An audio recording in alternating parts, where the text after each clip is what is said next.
So UFC 308 this weekend was a great card, and I'm going to matchmake everyone on the card, and we're going to do this a little bit different. We're going to start with the main event and work all the way down. I feel like you guys care far more about who they should be matched up with rather than the early prelim openers. So I'll do you a solid. We'll get you the important ones in the beginning, and if you stay all the way to the end, you're a real one. You're a real one, because we got some fun matchups back at the end there, but I know the ones you guys really care about, and I'm not going to dick around. We're going to get right into it, starting with Ilia Topuria now. Don't necessarily want to see it, but Volk stepped in the octagon. It looks like they're going to do the Volk rematch. I don't know that I entirely agree with it. I'd like to see Volk fight the winner of Ilia versus Aljo. I think it can build some more hype behind Volk. And yes, does Volk deserve another shot? Yes.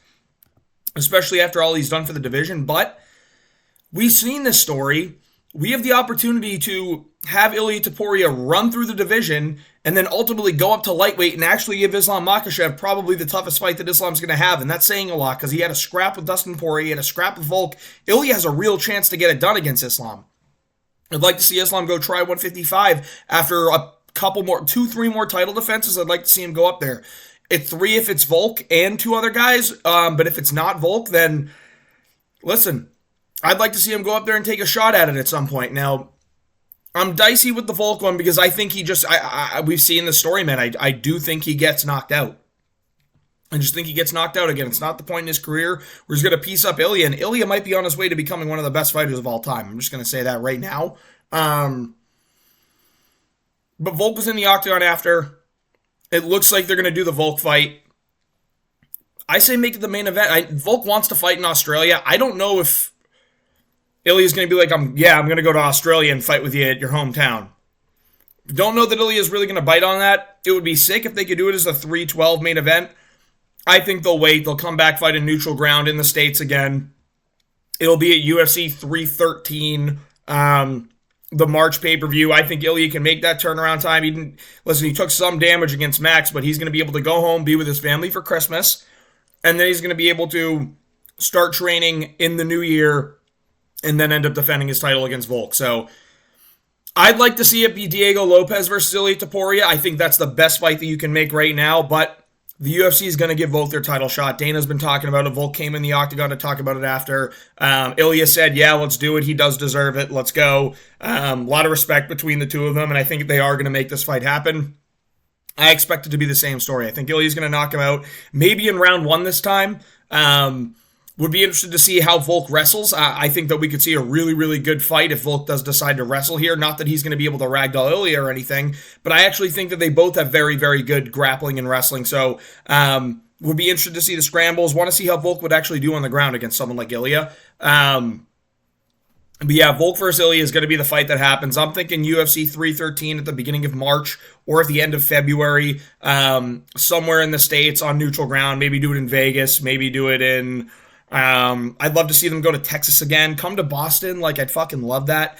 Yeah, Ilia versus Volk's going to be the fight that happens. I'd like to see it be Diego. Here's what I want. I'll tell you what I would have liked to see.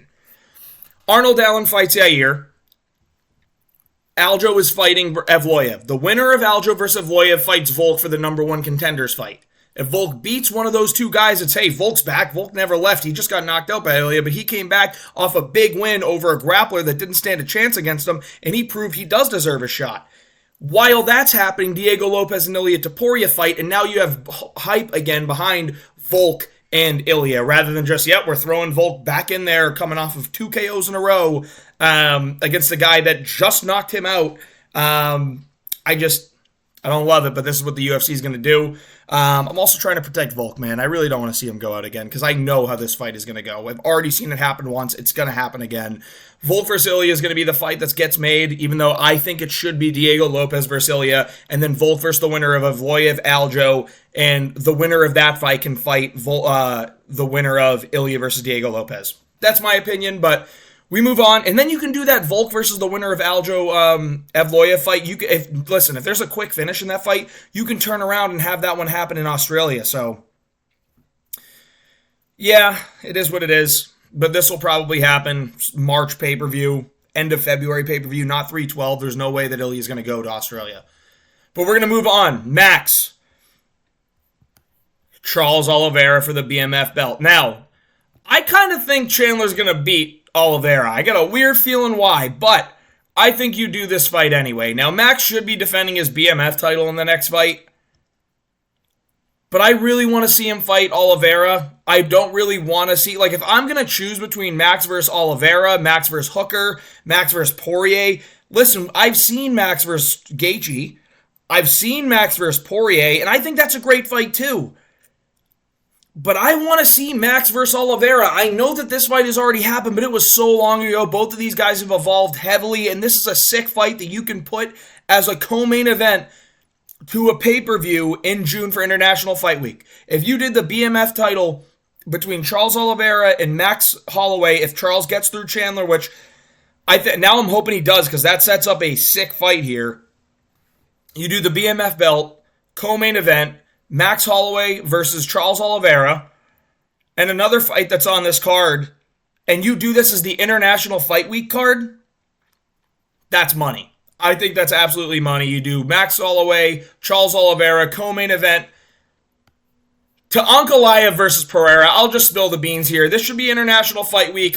Alex Pereira is Magomed Ankalaev's next fight, but I don't think Magomed Ankalaev is Alex Pereira's next fight. And the reason I say that, Ramadan's going to come up. Ankalaev's not fighting during Ramadan. Pereira says he wants to take time off, but I feel like time off for Pereira is like, yeah, I'd like to come back in about 4 or 5 months instead of 2-3 months this time. All right, we can oblige. So Alex Pereira should fight someone else and defend someone easy. Give him, like, I don't want to call him easy, but like, give him fucking like Jamal Hill again. Honestly, like, let's get Pereira a win here, and then he can fight Ankalaev. Maybe you do Pereira versus Aspinall, and this takes place. So if you do International Fight Week in July, main event Magomed Ankalaev versus Alex Pereira, co-main event Max Holloway versus Charles Oliveira, this is a sick, sick card. Main event, co-main event. That helps sell pay-per-view. So those are the two there. Obviously, it's going to be Alex Pereira for Magomed Ankalaev. There isn't anyone else for him to fight. I don't like Ankalaev's style. I think he's boring, even though Rakic is the reason that fight, part of the reason that fight was boring. He did beat Rakic, and Rakic is like the toughest test in the division for him, not named Alex Pereira. So, Alex Pereira, Magomed Ankalaev, main event. Charles Oliveira, Max Holloway, co-main event, 5 rounds. International Fight Week, book it. That's the way you do this. And we're going to move on to the inevitable. You all know what's going to be next for Khamzat Chimaev. It has to be Dricus du Plessis, man. He's got to sit and wait for a title shot. Now, I actually think that this is going to work out well because I know that Ramadan's coming up. They will have the Dricus versus Strickland fight, which has been promised to Strickland. And they will have it around that February timeframe. I think it's going to be the main event in Australia. Spoiler alert, we're going to do a 312 card maker soon too. But I think the 312 main event is going to be Khamzat Chimaev versus Dricus du Plessis. I'm sorry, it's going to be Strawn Strickland versus Dricus du Plessis, and Khamzat gets winner. And I really do think Dricus is just going to batter Strickland.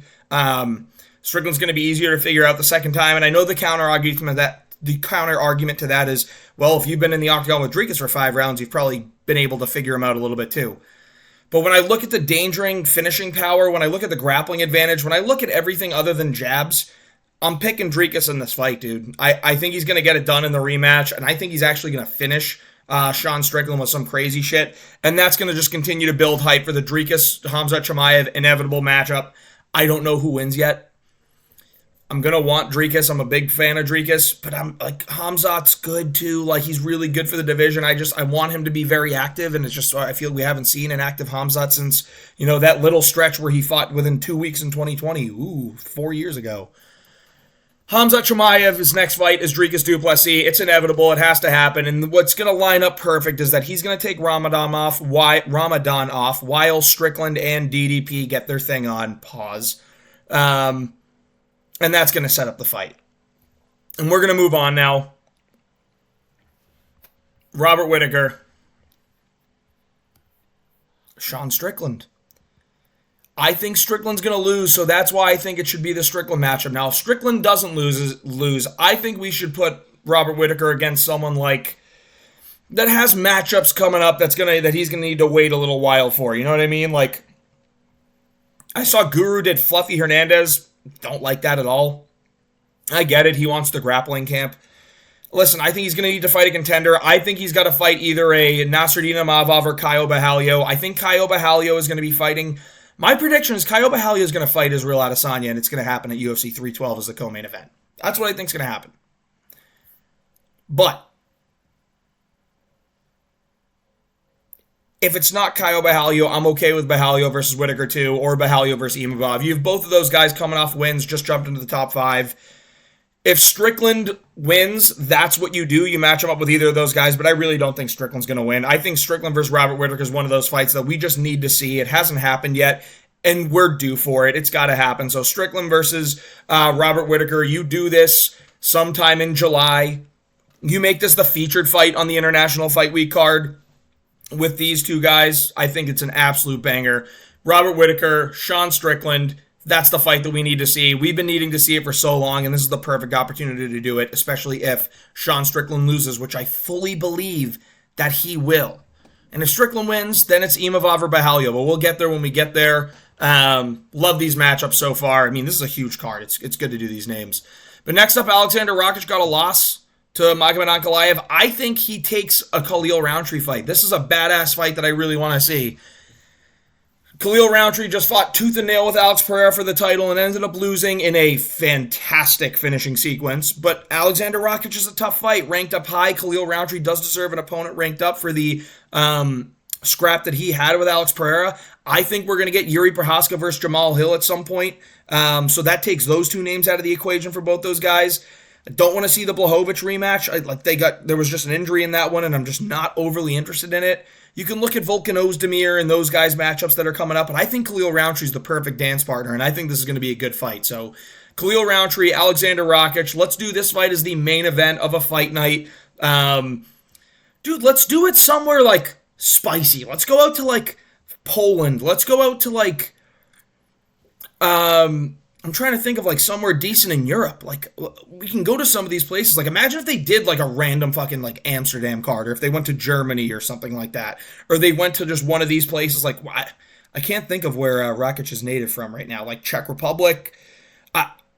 I don't know why we don't go to like some of these areas that would be really, really cool spots. If you could do Prague, UFC Fight Night Prague, like that'd be sick. Or just put them on the co-main event of a pay-per-view. Like you can do that as well. So I think Rakic and Rountree is a great fight night to make. Main event, great fight. That's the one I'm making. And we move on. Lerone Murphy. Listen, I'm going to make it easy. He called out Josh Emmett. He should get Josh Emmett. Josh Emmett's going to need to fight at some point soon. I think that the UK card is... They're probably going to do a UK card early in the next year. It's not going to be in July. Like, they might do one in July again, but I don't think they're going to wait to go back in July. I think they might go in, a March, February time frame, maybe during that Ramadan time, so, like, they can fill up the card with English fighters and they don't have to fill up a big card with some of the Eastern European, the people that are celebrating Ramadan's time frame. I think Lerone Murphy and Josh Emmett's a good fight to make. You put it on that card, it's a feature fight. It's a good one, and everyone's kind of looking at the fight going, all right, this is badass, this is dangerous, let's see what happens. So I think Lerone Murphy, Josh Emmett on that card. I think you do Arnold Allen, Yair Rodriguez on that card, and those are two really good fights you can put on. That's the co-main event, and that's the feature fight, and then you have a main event of, like, Tom Aspinall making his return or something like that. But we'll move on. Dan Ige defend his ranking spot against Yusuf Zalal. Yusuf Zalal has a fight coming up this week, and I believe it's a pretty easy one for him. I think he's going to get it done relatively easily, and he's going to deserve a jump into the rankings, man. This guy is beating up everyone very easily, very badly, and I think he's a really, really good fighter. Yusuf Zalal and Dan Ige should be scrapping. Do this as the co-main event of a fight night, feature fight of a fight night in front of a crowd. It's going to be good stuff. If you go back to Colorado, I think it's really good, even though I don't know that I want them fighting at elevation. Or you can do this on a standard Vegas fight night card, not an Apex card, because we're done with the Apex. Right, Dana? Right, Dana? But you can go anywhere with this fight. Put it in front of a crowd. It's a good one. Yusuf Zalal, Dan Ige. I'm targeting the March time frame. I think that's a good time frame to look at here. About 5 months from now, Yusuf Zalal's got a fight coming up soon, so I think that'll work out great. And Shara Magomedov. Listen, I don't know if you guys agree with me or not, but I think it's time for a ranked opponent. And the reason I say that, dude, he brings the star power to the card. If you do Shara and Michelle Pereira, This fight is going to scrap. You just look at this fight and you know it's danger at all times and it's fun at all times and someone can go out at any point, but it's probably going to take place on the feet. And we're going to see a knockout at some point. Either Michelle Pereira gets the early knockout over Shara, or Michelle Pereira gets caught after gassing after 90 seconds of a flurry. Michelle Pereira, Shara Magomedov, people just look at this and say badass fight. Now, I know that Jung Young Park is someone that needs to be considered taking a jump in the rankings. I talked about it in my last two fight night predictions, or fight night matchmaking cards, but I say Shara skips the line, dude. Like, he sells the fights way better. You can put him on a pay-per-view, and this is absolute danger. You can sell anything with this guy, and, dude, it's a good fight. It's a really good scrap. Like, this is the kind of fight that would get me very, very excited. Shara Magomedov coming off a brilliant double spinning back fist knockout versus number 14 ranked at middleweight Michelle Pereira, who has a ton of highlights of his own. I think it would be a really, really good fight to make, and their timelines are going to match up as well. So I'm thinking, let's try and squeeze this in before Ramadan, man. Ramadan's going to start on February 25th. I would love to see this on a fight night card in the middle of February. Shara said he wants to remain active and stay active. Let's oblige. Michelle Pereira probably wants to get the bad taste of a bad loss out of his mouth. Let's oblige. Shara Magomedov, Michelle Pereira, this is the fight to make, and we move on to the last fight of matchmaking in the main card section of this. Armen Petrosyan, Bruno Ferreira. This makes all the sense in the world. Both guys fought on the same card. Both guys got finished, but had really good scraps, and it was a fun fight. This is going to be two guys striking it out, a power puncher versus a volume striker that has some power. Love this fight so much. Bruno Ferreira, Armen Petrosyan, and they haven't faced each other yet. They're at a similar spot in the rankings. Let's look at a March-April time frame for these two guys. And it's this is actually a main card fight for a fight night. I really do think it is. If you want to do it as a prelim, that means the card is going to be very good, unless they just, for some reason, put, the shit fights that they usually put on the main card in the main card. But we move on. Oh, we're going to get to our boy here in a second. I don't know why I put Oralby down here first. It should be Rebecca, because Rebecca won, clearly. Ibo Aslan, big win. Ming Yang Zhang, two power punchers, light heavyweight. Dudes love to sling leather. There's going to be a knockout in this fight, and you can sell this anywhere in the Middle East or anywhere Eastern Europe. Like, anywhere you're trying to go that's not the United States, like, this card is going to sell. Because Ibo Aslan's a big name for that Turkish crowd. Ming Yang Zhang's a big name for that Chinese crowd. Ming Yang Zhang's going to be fighting in November. Ibo Aslan just fought. I think the schedules are going to match up. And even though Ibo Aslan had a quick finish, I don't think he's opposed to waiting a little bit for Ming Yang Zhang. It's a good matchup where the winner can start to really look up in the division. And let's go to Jeff Neal. This dude is a problem, and I'd like to see him fight Michael Morales. Coming off a big win over RDA. I don't really rank a win over RDA at this point because RDA's over the hill. Been over the hill. And people are going to go in, but he got injured in that fight. Yeah, but he also got knocked down like within a minute, and Jeff Neal was going to put it on him, so it was over. Jeff Neal, Michael Morales, Jeff Neal's like number 9 ranked right now, number 10 ranked. Michael Morales is number 12, 11. Makes all the sense in the world. They're in similar spots in the rankings. Both like to strike. Jeff Neal's going to be able to make a quick turnaround. He took 0 damage in that last fight. Michael Morales last fought like a month and a half ago, and Neil Magny's already fighting again after that. And Neil Magny's the one that took damage in that fight. Michael Morales, Jeff Neal. It's a good way to get Michael Morales' name up in the rankings, or it's a good way to show Jeff Neal's really still here. In this fight, let's be real, guys. It's taken place on the feet the whole time. It's going to be a fun fight. Jeff Neal, Michael Morales, make it happen. RDA, injured and lost. I'm going to want to see RDA take time off. I don't want to see RDA fight these ranked guys because he just doesn't deserve it, man. He's done so much for the sport, yes. But let's stop giving him to these killers and just watching him lose. Like, stop giving him to the Luques and the Jeff Neals and the ones that are just better than him and younger than him and faster than him and better than him. Give him Mike Chiesa. It's a pretty easy fight for him. Not a lot of finishing power. No finishing power. There is finishability in the grappling. But listen, these are two guys that have been around the sport for a long time that have names, and you can make it happen. You can put this on the main card of a fight night, and it's going to sell because they have 2 names.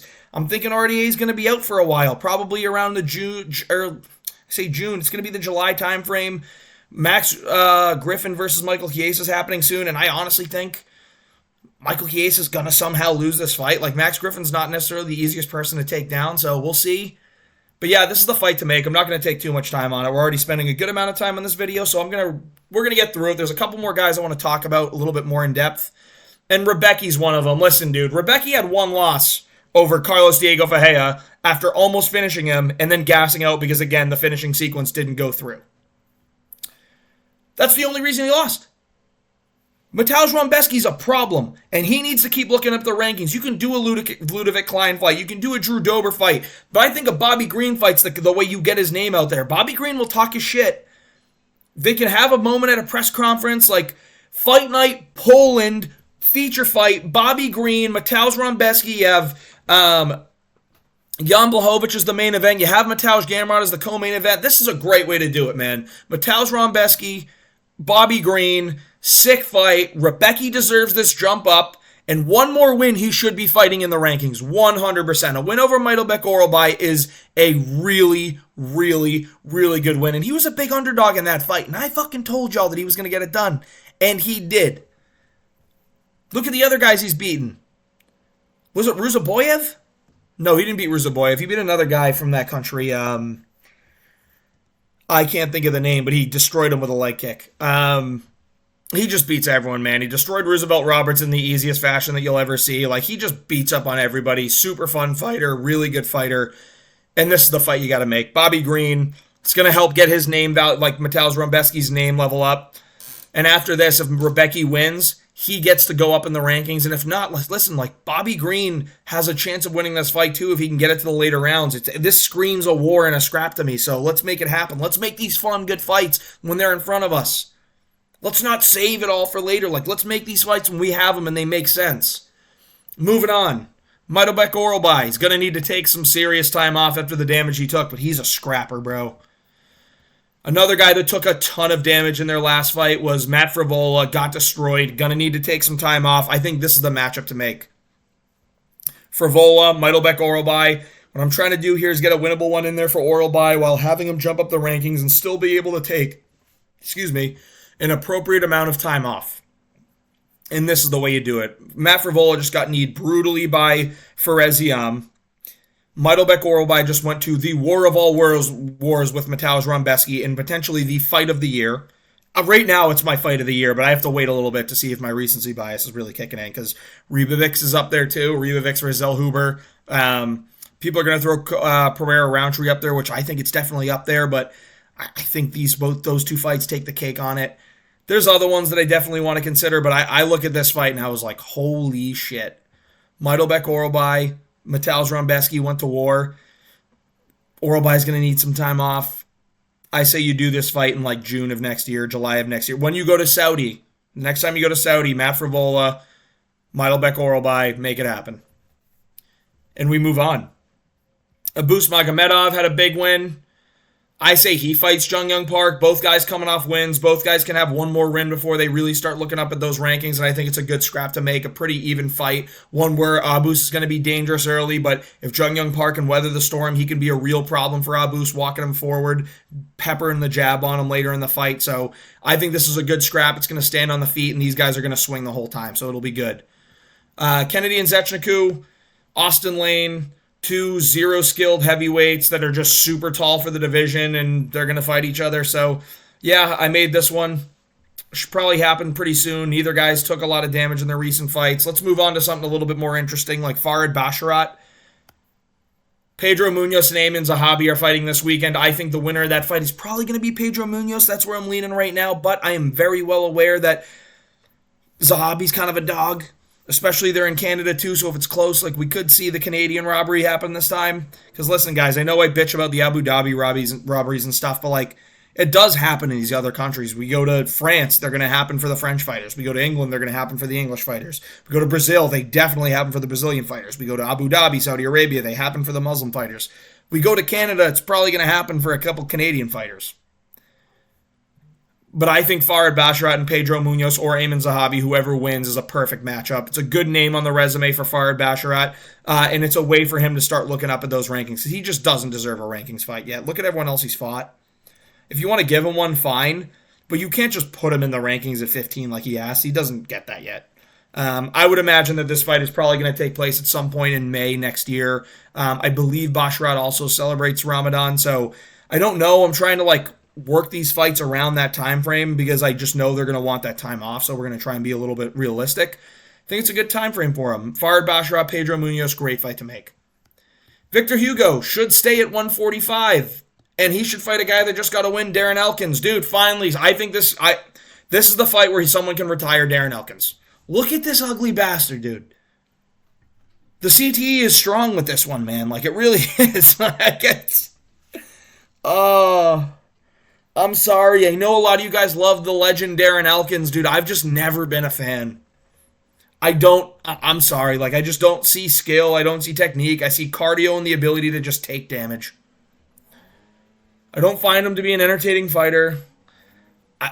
I don't care when he fights, dude. I'm not like Darren Elkins is fighting this weekend. Tune in, guys. Like, I don't fucking care. I'm sorry that you guys aren't going to like to hear that. I'm sure I'll hear about it, but, like, I don't fucking care, man. Victor Hugo, Darren Elkins. Elkins is coming off a win. Victor Hugo is a fun fighter, dude. Like, I enjoy watching this guy fight, even though he misses weight. Let's make it happen. Victor Hugo, Darren Elkins. And then we're going to do the last two. Ismail Nordiev came off a big win.